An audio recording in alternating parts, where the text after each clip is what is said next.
All right, ladies and gentlemen, welcome to another edition of the Bobcats Coaches Show here live from Crossroads Social House in Wytheville alongside head coach Wojtek Simlika, who has bench bossed these Bobcats to a franchise record 9 consecutive wins going into the last weekend of the regular season. An all-time heater in more ways than one. Literally, it is an all-time heater. It's a franchise high. Our player guest tonight, Denver Craig.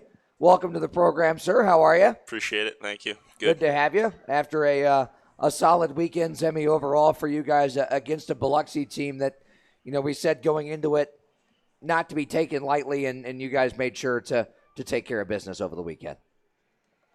Yeah, it was definitely a challenging, weekend. The most important thing is that all the guys stayed healthy, and we grabbed the 6 points and then stayed on track. And most importantly, clinched third place thanks to some help from Baton Rouge in a wild game. Let's see, how did that one go? They were up 4-0 and then 5-1. Then Topeka came back and tied at 5-5. And then Baton Rouge went up 6-5. And then Topeka came back and tied it at 6. And then Baton Rouge won it 7-6 in overtime. Thus, in case no one has heard the math, in case you've been looking at the point column and saying, oh, wait, a regulation win is 3 points, and Topeka has one more game remaining. Wait a minute, something's going on here. Hold on, pause, wait. There are tiebreakers in play here. The Bobcats have 28 regulation wins. Topeka has 22 regulation wins. That is a tiebreaker. Therefore, even if Topeka were to win their next 3, regardless, they still can't pass the Bobcats because if they tie them in points, they lose the tiebreaker on regulation wins. Therefore, third place cinched. We will see Port Huron next Wednesday night. And we'll get a little bit deeper into that because with the quick turnaround, we won't have a show before that game next Wednesday. So we'll dive a little bit into that, not too deep, but we'll get into that just a hair because we want to keep the focus, of course, on Twin City this weekend. But I want to shout out a few guys individually that shined really, really well. First time we've gotten to see Jordan Rosenbaum in a Bobcats uniform, and Zemi, I thought he did very, very well and played a really complete two-way game. Absolutely. Jordan is he's an efficient kind of a hockey player where, he's able to slow down the game to himself. He makes a good breakout pass. He's, like you said, two-way. He defends well, protects the mid-ice, and then he's able to feed the guys from the backhand, right? That first breakout pass very important, and that's another addition to our decor where I feel like we have a depth there now with all 8 defensemen. Yeah, and another defenseman I wanted to touch on, one number up on the numerical depth chart there, Stevie Alvo. What a job from him, battling through some illness there on Friday. Got out there, played a shift, but Saturday didn't look any worse for wear, and even put a goal on the board to boot. Well, honestly, if he didn't have to, play the rest of the games, you would probably let him rest home, just because he had the flu. And the first game, he was kind of running the backhand there, and he got one shift about 12 seconds long, and had plenty. But the next night he felt a little bit better, so he played a little bit more. But still, when you're battling something like that flu B, it affects your lungs, and it's hard to play through it. But he managed it and then helped as much as he could. Obviously, also found himself on the scoring board.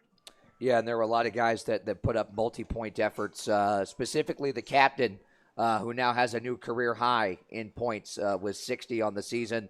Stux takes the team lead over in goals with 29. He's got 4 over the weekend.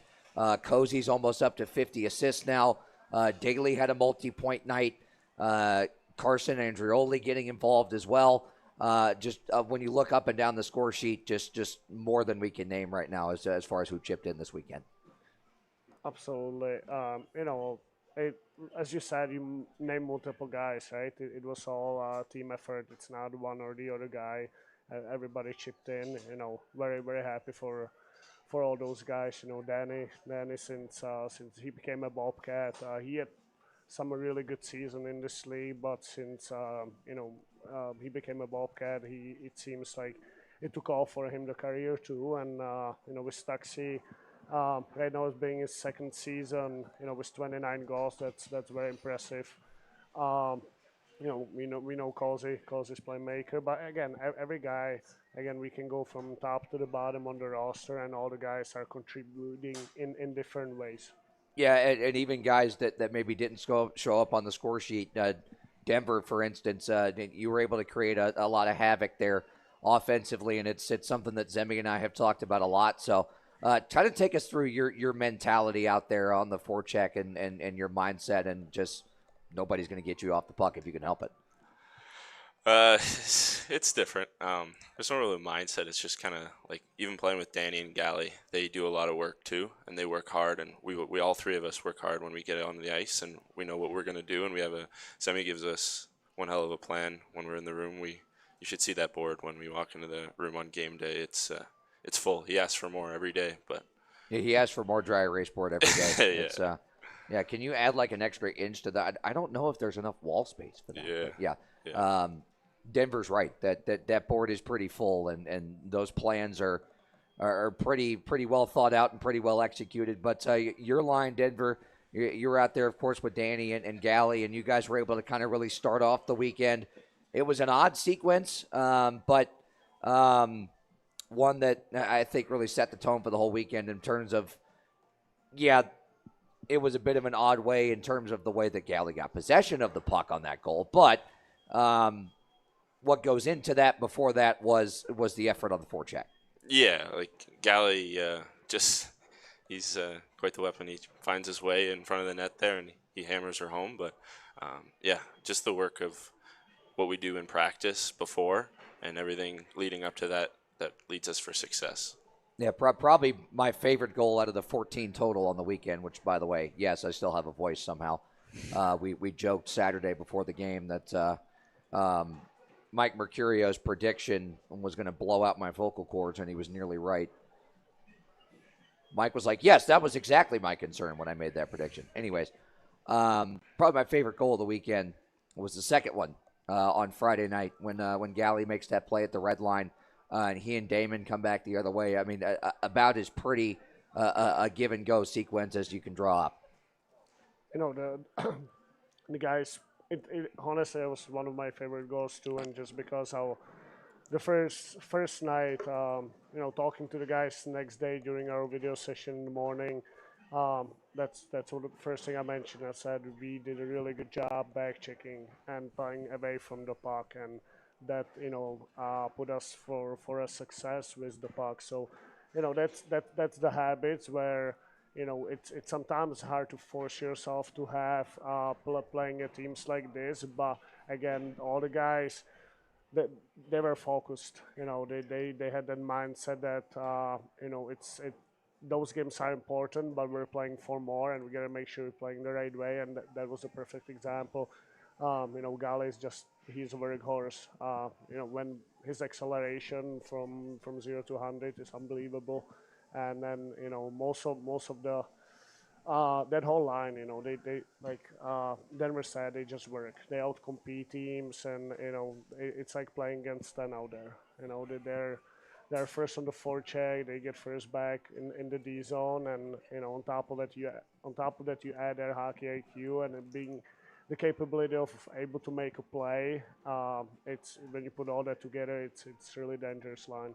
Yeah, Denver, as he said, you guys were able to make a lot happen, and on the power play Saturday, that made a huge difference. But your guys' effort on the forecheck a lot of times was able to create those opportunities where you're able to draw some penalties, right?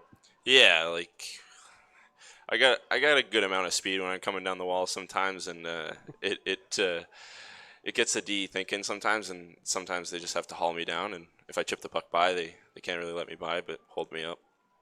And one thing Zemi touched on too, back checking effort. Great job from everybody, I thought, as well. There were a number of instances Friday especially, but Saturday as well, where Biloxi looked like there was a 3-on-1, a 4-on-2, a 3-on-2 coming the other way, and you guys were hauling tail to get back, and that again speaks to what Zemi talked about going into the last weekend was what your guys' mindset was to make sure everything stayed consistent, right? Yeah, exactly. Because like you go from playing a team like PD, to then go and play a team like Biloxi. It's a little bit different style of game, but if we keep playing our game, coming into even Twin City, make sure we're all the same going, because we've been playing great hockey since I've came back, anyways. Yeah, and leading into Twin City before we get into our normal middle portion of the program, this is a Twin City team, as we talked about last week. We knew where they were going to stand coming into this week. They had to win the game. They had to win on Friday. They stayed alive going into Saturday. Didn't work out for them on Saturday. Granted, there was about an hour-long delay between the first and second periods. I'm not sure how much of an effect that might have had. There was an hour-long delay, in case anybody missed it, for ice maintenance there in Florence.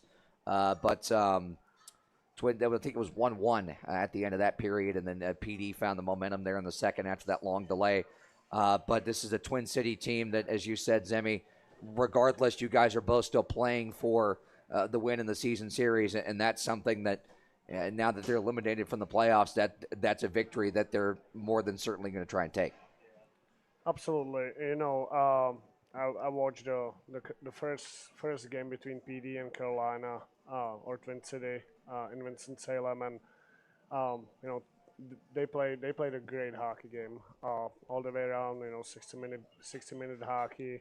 They have a slightly different lineup than last time we've seen them, with the additions from Athens and not having Gus Fort on the team. But I think they're even better hockey team right now. Honestly, they have more depth. All three lines are equally strong. Not like prior to the trade, and I was surprised to see that PD actually put that win the second night on Saturday. And I was hoping that Twin City has opportunity to continue battling for the playoff this weekend, going against us. But either way, it's gonna be a tough matchup. It's always a rivalry game. We're very excited. It's been a long time since we played that hockey team, and we're 5-5 from the games this season, right? So we're tied. In the history of the Bobcats hockey, we have never won that series yet. So again, it's another challenge ahead of us, and that's what we're getting prepared for. Yeah, so somebody shared the clip the other day of the one and only win that came in year one against Carolina, and looking back at that to where things are now in terms of the rivalry, you look at the fan support as well. I mean, Danny's talked about it a lot, where very early on, there were a lot of Thunderbirds fans that made the trip up here. There still are, but it's to the point now where it's kind of it's evened out, where there's just as many Bobcats fans that are making the trip down there as there are Thunderbirds fans that are making the trip up. And from a total standpoint, even from a neutral standpoint, that's something that everyone likes to see, right? For sure, it's a home and home game. Thanks to our fans traveling, that we feel comfortable there. We know we have that one side full of our Bobcats fan, and they're loud, as loud, sometimes even louder than Thunderbirds fan. So yeah, it's a quite an experience to play in their barn and then feel that welcome and having that support from our fans. I want to touch on one more guy that found a way on a score sheet last weekend before we get in the middle portion of the program. How about Robin Eriksson finding the way on the score sheet? Yeah, how about the big Swede? I thought it was funny. In the third period, if my eyes didn't deceive me, I think he tried to toe drag a guy walking into the offensive zone, and I was like, in my head, I'm going, yeah, he got a little frisky there. But again, that goal there really started from a good drive down through the middle of the ice from Rosenbaum. Sharma got run into by one of his own players in front, and that created a whole scramble. And then you just saw one of the number of instances over the weekend where there was just a mass of Blue Ridge sweaters around the net. I gotta say I'm really proud of Robin, who he became from start of the season, to this point. I think I've mentioned that before. When he came in, he was like a stay-home defenseman, very physical. But now you look at him, the patience he has with the puck. How confident he's skating down the ice and making a plays. He became a two-way defenseman, and a lot of it is his mindset. We all know his positiveness and always looking to get better. And throughout the season, you could see how he was improving. And that goal that was awesome. It seems, not saying an easy goal, because that was not, but like not a not everybody understand how much patience it Right. takes to not stick out with the puck and just waiting for the goalie to go down and then place it. So we actually made a joke about it the next morning, but now very very proud and happy for Robin. Yeah, as you said, that's something that I think might go unnoticed in that play is you've got that scramble, you've got all that chaos going around. I mean, the first thought might be to just go ahead and throw the puck towards the net, but when he waited until the right possible moment and picked his spot and hit it. Yeah, all the way around that shift, we started with Demit, Marek, Gauzy. They found Rosie in the middle, and then again, the forwards did a hell of a job finding Robin then, and Robin just put it, cherry on the cake there. That was the cherry on top. Good goaltending over the weekend as well. Really great stuff. Max looked great on Friday night, and Schrum, of course, regular night at the office for him. 1 goal against, 30-plus saves. But talk about what you saw from both netminders this weekend. We're in a great goaltending situation, with Max, Haas, and obviously Schrammer. It makes it obviously makes tough decisions for me, but very comfortable to have any of them in the net for any game. And we know Schrammer, he's just steady Eddie out there. He does his own thing over there. We just leave him alone and let him do what he wants to do. And the guys are very comfortable playing in front of him. But again, the same goes in front of Haas or Max.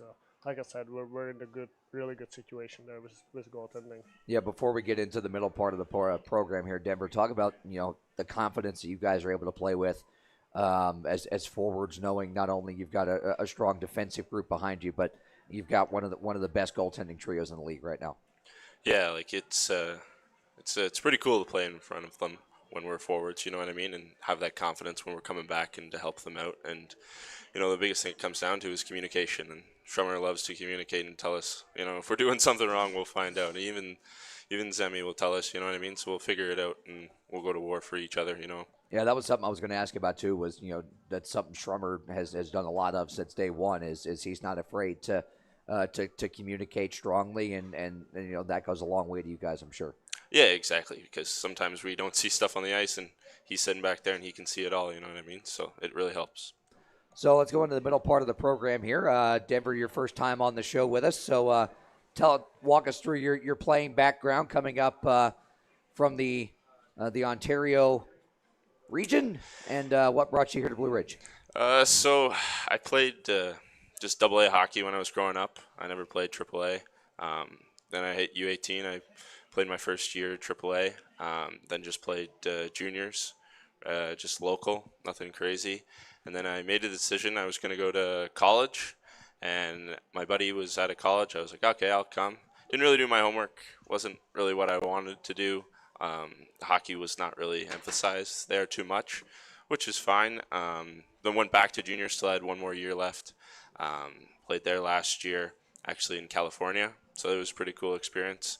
And September kind of rolled around, and then I knew a guy that knew Zemi, and he just gave me he goes, you just get an opportunity like everyone else showing up, and I just took that and ran with it.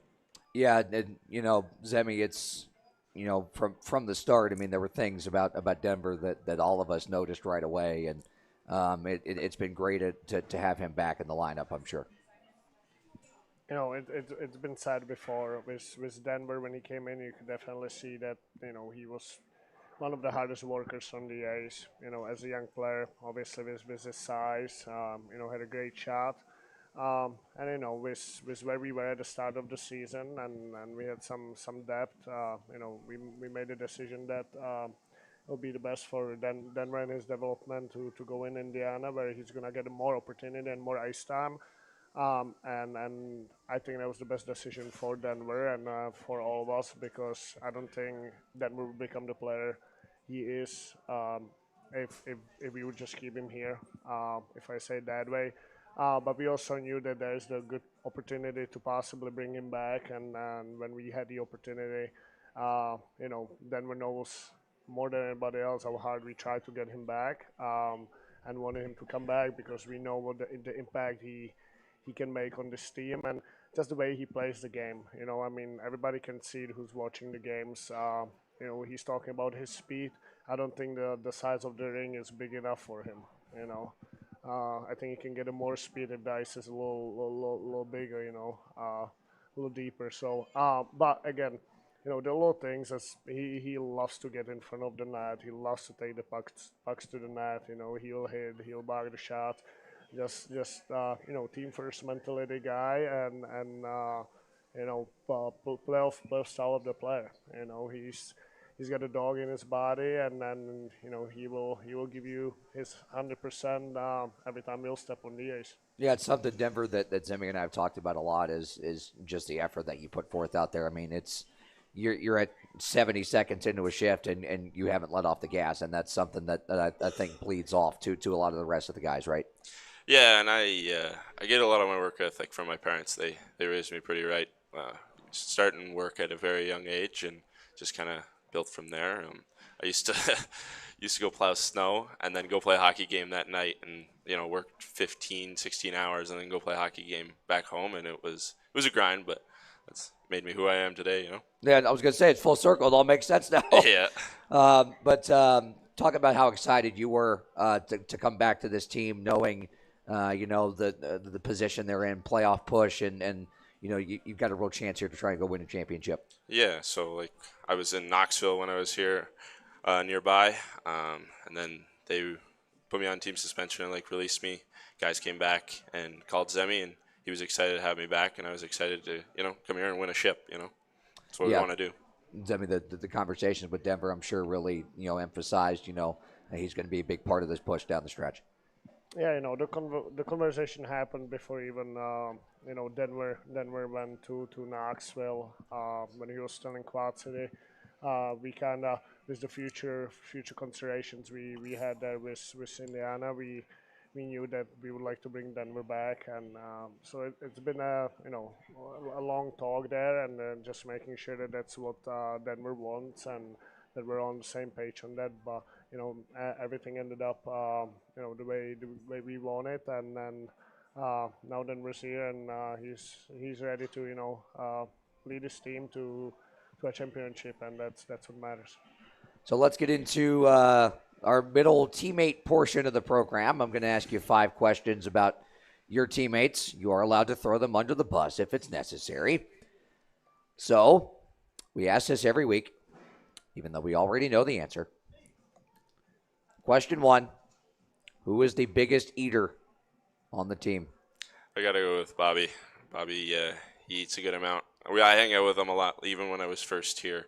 We went to Bristol, and we'd order so much food, and he'd just put her back. We go to Texas Roadhouse, and I think it's Christiansburg. Yep. And we just take a road trip over there, and frig, man, we'd have 2 steaks each, but he'd pound it back, and I'd have a little plate left. It was crazy. Oh, Robin. That's really all we can say about that. Yeah. I still can't get over the story that St. T told a couple of weeks ago about Robin just defrosting 5.5 pounds of chicken for 3 days. Yeah, it's wild. Yeah, that's just a crazy story that I'm never going to get out of my head. Question number 2. Who is the funniest guy on the team? That's a hard one because a lot of guys have good chirps. Zemi makes some good chirps. Danny, he can fly them around. He comes out of the woodworks. Merck has some good ones. Pretty much any of the boys really have good.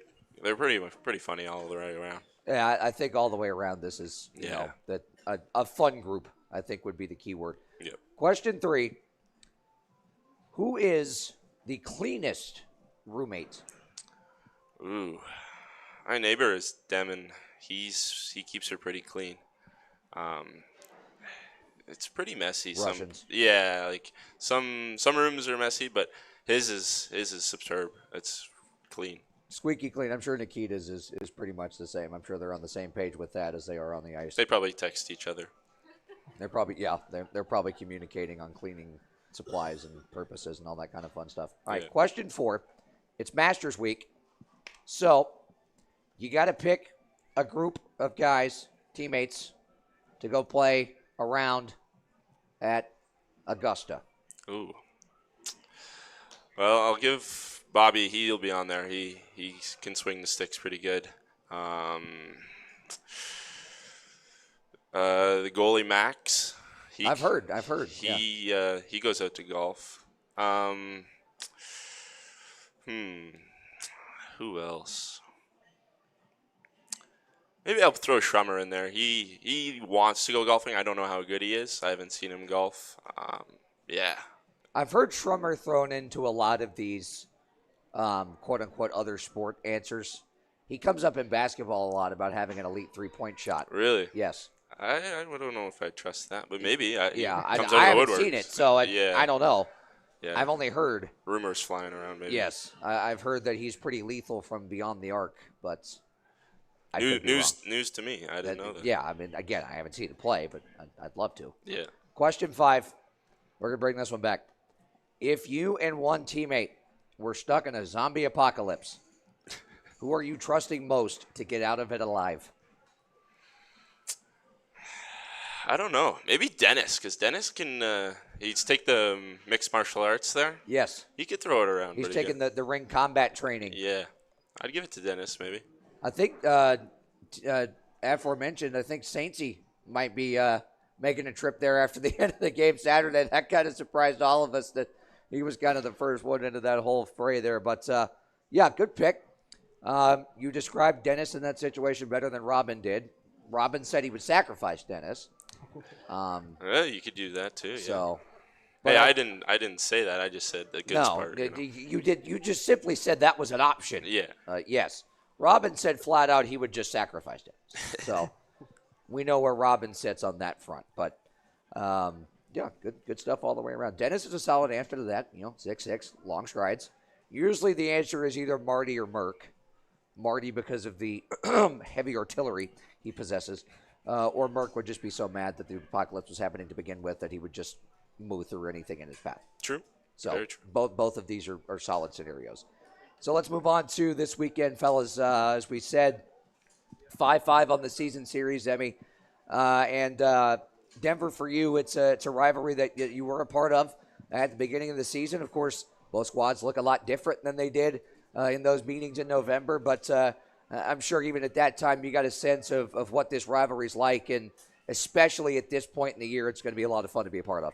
Yeah, no, exactly. And preparing this week to go at them and, give them all we got. We're not going to let off the gas because since I've been back, we've been kind of on a heater, and let's not stop, keep going. If it ain't broke, don't fix it. Stay consistent. That's been the message all throughout. But, Zemi, this, again, a couple teams that look a lot different than the last time they met, even in January. And, that was a physical, hotly contested matchup. I think some people might owe Robin some rent money from where he's been in their head since then. But that's a different story for a different time. This is, again, just because they've been eliminated, it's not a team to take lightly. They are going to try and get that season series win, and they're going to do whatever they can to do it just like you guys are. It's their last home game on Friday, right? Yep. I'm sure they don't want to see anything else but give us the best matchup they possibly can, and we don't expect any less. It's something like I said, we're very excited to play them, and we have that want, we have that hunger that we want to win that series. And at the end of the day, no matter we're clinch or not, it's another opportunity, another day for us to prove ourselves. And like Denver said, we're on the streak here, and it's so important for us, to stay on that track and then continue again carrying the momentum to playoffs. So, it doesn't change anything, right? Same preparation through the week, just on a different team. Finding the flaws in our game and getting rid of it, and continue working on what works. And it is physical. It is a rivalry. It's gonna be great hockey to watch. But again, we're looking for 6 points. That's what we want, and that's what we're going for. Yep, and the 6 points would not only are you at a franchise high now at 90, but would bring you a point shy of 100, which would be just a tremendous accomplishment all the way around. Absolutely. I don't think we had hit that yet in previous years. And, there's a lot of months ahead of us, right? Like winning that series, we can handle double digits on the streak. It's at the same time a pressure, right? But yet again, we're so passionate about it, and on the same page, all of us, that to us it's, we're going here for something bigger, and every day to have the opportunity to be on the ice, and then having the season as long as possible with possible, getting rewarded at the end of that run, is something every guy wants, and these guys and work so hard throughout the season, on and off the ice, and they deserve it. We just gotta make sure that, we're sticking to our plan, and then continue playing the right way. Speaking of preparation, an interesting practice for you guys today. Had some students in attendance, but I'm sure that was great for you guys to see out there. That's awesome. You gotta think about, like, we were the kids. We were the kids going to watch those professional hockey players and have those dreams to play professional hockey. Every guy in the locker room understand, like, we don't take that lightly. We want to talk to them. We want to sign. The guys want to sign autographs. Chat with them. It's important. The kids are the future of the hockey, and again, we're trying to grow the hockey in this community, and I'm very thankful to have the group of the players who are there for the kids, and for the community, and yeah, all the way around a great experience for everybody. Yeah, Denver, I'm sure it was a great feeling for you guys to come out for practice. Most of the time it's just an arena, but there you've got a whole section full of kids who, work tremendously hard to get that opportunity and be rewarded to come there and be able to watch practice today. And I know you guys spent a lot of time with them afterwards as well. Yeah, like as a little kid, like I'd love to skip school and go watch kids play. I would have killed for that opportunity. Yeah, exactly. Like so, and yeah, afterwards signed some autographs, and they had a whole bunch of questions. If we fight each other, stuff like that. It was wild stuff, but no, it was good. Yeah. And they seem to have a lot of fun. I want to shout them out real quick. Our MVP classes for the Claw Under Reading program. I want to thank Edwina Richardson and Kendra Scott for spearheading that with the help of our friends at Samick America. Tremendously successful program that will continue to be that for years to come. Our MVP classes, Miss Powers' kindergarten class at Oak Point Elementary. Give it up for them. Miss DeBusk's fifth grade class all the way from Saltville Elementary. So they had to leave pretty early this morning, but they got here no issues. And Miss Manuel's and Miss Hill's sixth grade classes at Freeze School. That's about another half hour away as well. So thanks to all of them. Congratulations on your hard work in the Claw Under Reading program. And one more youth shout out, our youth program. While we were busy getting the win on Saturday in Biloxi, how about our upper house team shutting out, not only winning, but shutting out the Roanoke Junior Rail Yard Dogs 4-0 Saturday afternoon. Just a great performance. The younger kids hung with, I believe it was the Junior Thunderbirds, if I'm not mistaken. It was a pretty high-level team that they played. The younger kids hung in there.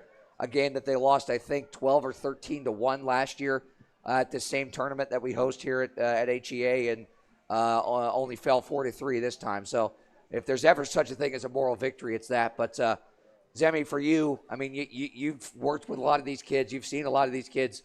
To see them go out and beat kind of the standard setter for the region in youth hockey in those Junior Rail Yard Dogs twice in a month span and on home ice, to be able to shut them out, that's got to be a tremendous feeling.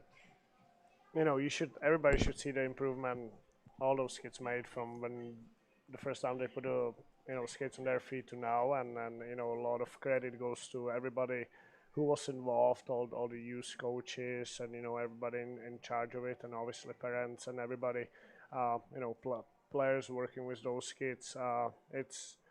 It's awesome to see they improve, and the way they just love the game. You see them during our games, bringing us steaks and shrimp pucks around, and then you always see kids around the rink, and it's awesome.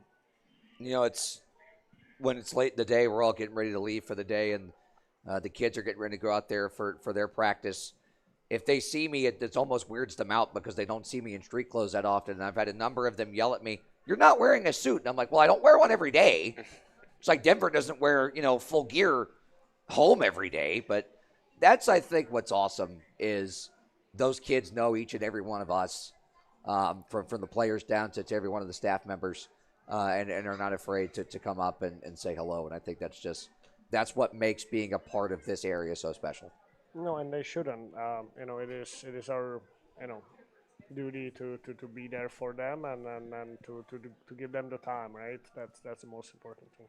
Yeah, Denver, for you, just seeing how things have grown here, even since the beginning of the year. I'm sure you've seen, the kids hanging over the railing at the intermissions, and that's something that you guys, I know, take a lot of pride in working with those kids as well. Yeah, like what you guys have built here is pretty cool. Like in a small town, like not a lot of people, but you get the fan bases. It's awesome. Like can't ask for anything better. We can't. We're going to show our appreciation for all of you. On Saturday night, we've got 1,000 free playoff posters to give away at the door, so get here early for that. Our friends at Hitachi Energy have got some things to give away. Tommy Hunley's got some extra goodies, some State Farm goodies to give away. Tons of other fun stuff throughout the night. I think Kendra's got a bumper car race planned for the first intermission, so that's always fun. Denver knows how those go. Those are fun. The first ever advertisement for those. But a lot of fun planned for this Saturday night. And I was looking at tickets earlier today and looking pretty good so far. But, again, we want the place full completely. Saturday, Wednesday, rest of the season. We don't want to stop anytime soon. And that kind of energy, Semi, is something that you all feed off of. We do. Just think about it last year, the game against Baton Rouge. Yep. I mean, that place was, electric. On a Tuesday night. On a Tuesday night. So, and then this year we have even more people showing up at all the time. And every home game is special, and so, we're grateful for everybody showing up and then supporting. And, we have to do the job for them. Yeah, Denver, as we said, you guys do feed off a lot of that energy, and it's going to be a big crowd Saturday, going to be a big crowd Wednesday as well, pretty much just like we had last year on that Tuesday night game. So talk about the way you guys are able to feed off the energy of all these great fans. Yeah, like it's the loudness on the bench, and our hype, I guess you could call it, on the bench is we kind of build off the fans and, big hits, stuff like that, little things that go right for us, and we just build off that, and everyone gets up and we keep going. Yeah, and it's great to see, even since year one, how engaged these fans are throughout the game. I think that's one thing I've always appreciated about this fan base is just like you guys on the ice, there's never any slowdown from them. There's no quit from them, just like there's no quit from you. And they're going to be as loud as they can for as long as they can and do whatever they can to help you guys win. They always are as loud as they can, that's for sure. And wherever they are, even in Winston-Salem Friday night, I'm sure they're going to be quite loud. I think I heard someone bought a whole row of a section. Yeah. Of course, Todd and Melissa spearheaded that effort. But Denver, you saw it when you were there in November, and you're going to see it again this weekend. Talk about the feeling that you guys get coming out of the locker room in what is supposed to be a hostile away environment, and you look immediately to the right and you just see a sea of blue and yellow. Talk about how great a feeling that is. Oh, it's awesome, and the support is exponential. Like you feel at home almost. You know what I mean? And it makes us play like we're playing at home, and just a regular day. Want to shout out Chris Shaw, Shelby, and a few others that made the trip down to Biloxi last weekend. I'm sure you guys looked over on the bench, could see the Roar County flag that had emblazoned those seats next to you. But, Zemi, that's something that, you expect to see it in Winston-Salem. It's a whole different animal when you skate out, 12 and a half hours away from home and you see that Bobcats logo out there. But, again, that's one of those things that just makes you want to push that much harder. Honestly, there's been a lot of away games. We've seen the fans traveling, Danbury, PD, there's been, I can go on and on. There's been a lot of games the people and the fans made efforts to come support, and again, that just show how it grows, and then how we're all one team at the end of the day. All one team, all one family. And then as we go into the postseason and briefly kind of preview what's to come against Port Huron, as we know from our 6 meetings against them, things are going to get physical. Physicality can be a little bit different in the playoffs. A lot of times you might be more reluctant to drop the gloves considering the ramifications at certain points, but this is not a team that is going to play a lighter style, as you know. This is going to be a knockdown, drag-out kind of fight. This is a team who plays a playoff style of the game all season long. Honestly, they added some additions, some strong additions, college players, and they're good hockey team. And again, when it comes to playoff, it's a completely different beast. And at the end of the day, no matter where the players comes from, we're all playing at the same level. And to me, it's all again comes down to who wants it more. And uh, you know, we're excited for this. We've been working for this all season long to have the opportunity to be in the playoffs, and we're taking it step at a time. So obviously right now we're focusing on Carolina, but we do have it in the back of our minds that next Wednesday we're starting the playoff. A ton of excitement there. We understand what it's gonna take, and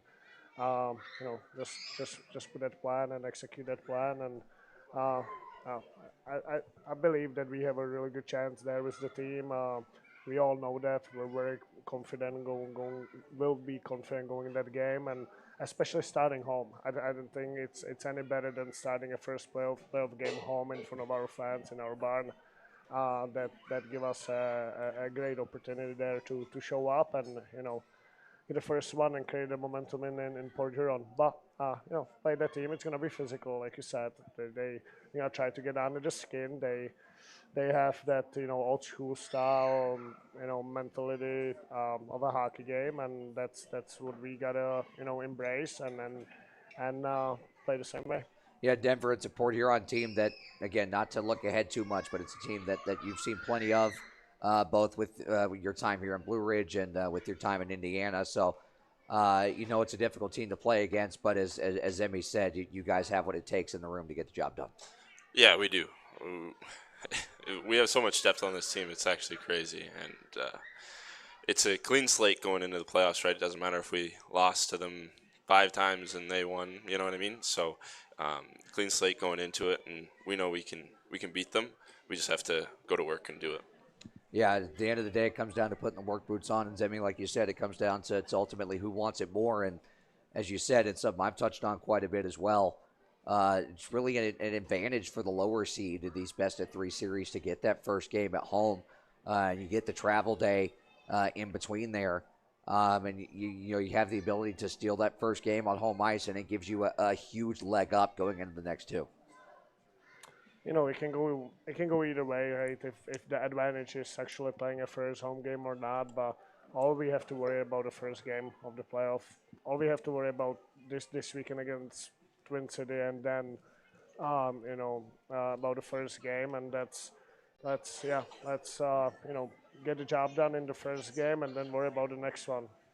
Yeah, Denver, it's, as we said, important not to look ahead too much here as, you guys know the importance of this season series with Twin City and what that would mean to not only you guys, but to the organization and to the fan base that's seen this rivalry come to as even as it's ever been here in the 3rd year. So, of course, you guys know the last thing you want to do is look ahead and take this opponent lightly.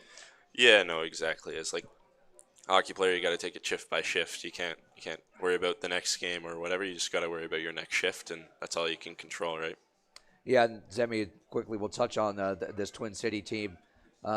Yes, Gus Ford not there anymore, but still very, very potent offensively. And just as we've said with a number of teams in this league, it's going to be just as important to maintain those gaps in the neutral zone and make those entries harder to deal with. Yeah, I mean, we touched up on that this morning. I think exit plays out of our D zone. Being on the forecheck, being physical.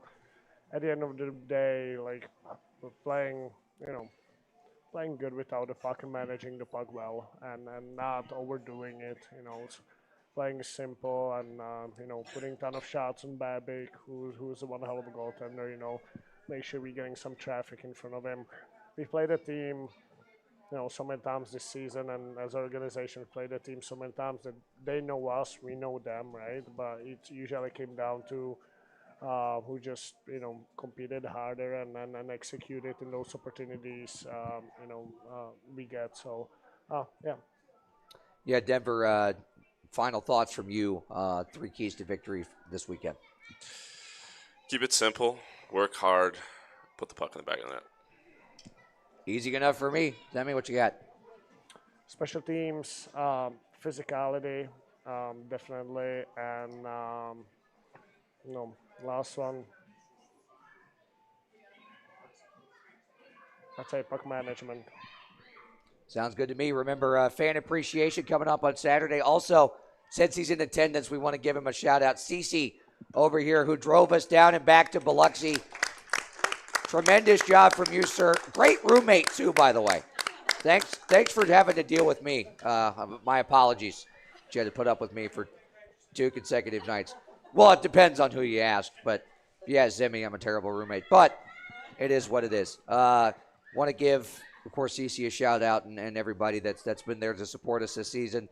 We sincerely hope this is not the last time that we'll be here at Crossroads. We hope we'll be here at least a couple more times throughout the rest of the season, and we hope that when it all comes down to it, that we'll be hoisting a cup when all is said and done. And Zemi, we'll wrap it up here as you told the team Saturday before the game. This team has what it takes. It's time to go out and show it. It does. It does. We all know it. Like I said, it's time to show it. We've got in the playoff. We got a little bit taste of the playoff last year. We got to take it further. That's how it is. And I wouldn't want any other team but this team to do it with. And I know every guy feels the same way about that team. So yeah, it's time to do it. Well said. Remember one more thing for Saturday. We've got pregame tailgate going on all day long. So weather's supposed to be pretty nice, I think, from what I understand. So come on out, bring the grills, bring the family, bring the mini sticks, whatever you got, cornhole, throw a football around, ball and glove, whatever you got. Come on out, pack the parking lot, then come in and pack the barn. We'll see you Saturday and then Wednesday, but we've got business to attend to first. Before all of that, Friday night when we're on the air at 7:20 from Winston-Salem. For Denver, Craig and Wojtek Zemlika, I'm head coach. No. Nope. Congrats. That's a fine. For Denver, Craig and head coach Wojtek Zemlika, I'm the far less smart than him, Brett Wiseman. We'll see you Friday night.